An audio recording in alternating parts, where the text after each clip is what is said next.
So what if I told you that one of the most powerful concepts in human existence could be boiled down to just 4 letters?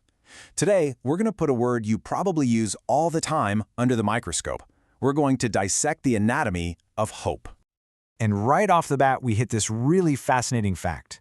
The word hope is part of a very, very exclusive club, the Basic English List of just 850 essential words. I mean, think about that for a second. Out of the hundreds of thousands of words in the English language, this one was considered absolutely fundamental for communication. So what gives this simple little word so much weight? Well, let's break it down. To really get what makes hope tick, we have to break it down piece by piece. And we're going to start with the very first thing you notice about any word, the way it sounds. Okay, listen closely, because there's a subtle but really distinct difference here. In the UK, you get this tighter sound, hope. But in the US, it's a little more open, a little more relaxed, hope. Hope. It's a tiny shift, right? But it's a perfect example of how even a core word like this adapts and gets its own local flavor. But of course, a word is way more than just a sound, isn't it? It's all about the meaning. So let's get to the heart of it. What does hope actually do? Let's have a look at it as an action, as a verb. I think this definition is just so simple and powerful. It's basically a 2-part formula, right? It's desire plus perceived possibility. See, it's not just some kind of aimless wishing. It's the belief that the thing you want could actually happen. And that right there is the engine inside the verb. And here's that formula in action.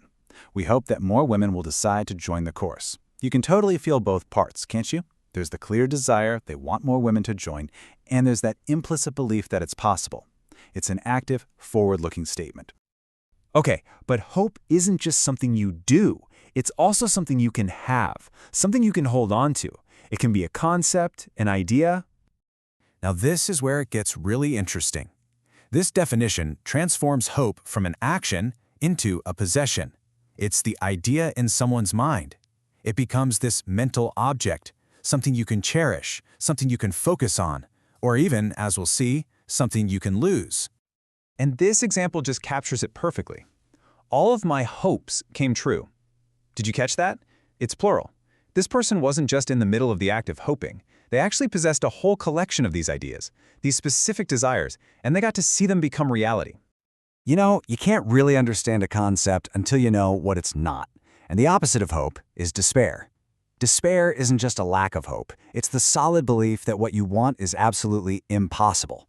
Knowing this really sharpens our understanding of what hope is. It's the active fight against that feeling of impossibility.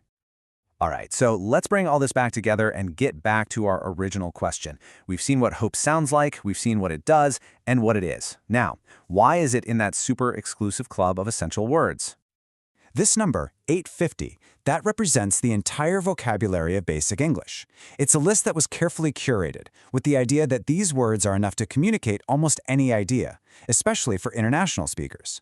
So to make it onto this list means a word is considered absolutely fundamental to human expression. And here it is. This is the answer. Hope earns its spot on that list because it is incredibly efficient. In just 4 little letters, it manages to capture this massive piece of the human experience. It's an action we perform, it's an idea we possess, and it's a core human emotion that we all feel. It's the engine that drives us forward, and sometimes it's the only light in the dark. Without this one word, a fundamental part of our story would be impossible to tell. And that leaves me with a final thought for you. Hope is one of 850 essential words, but it feels way more powerful than most, doesn't it?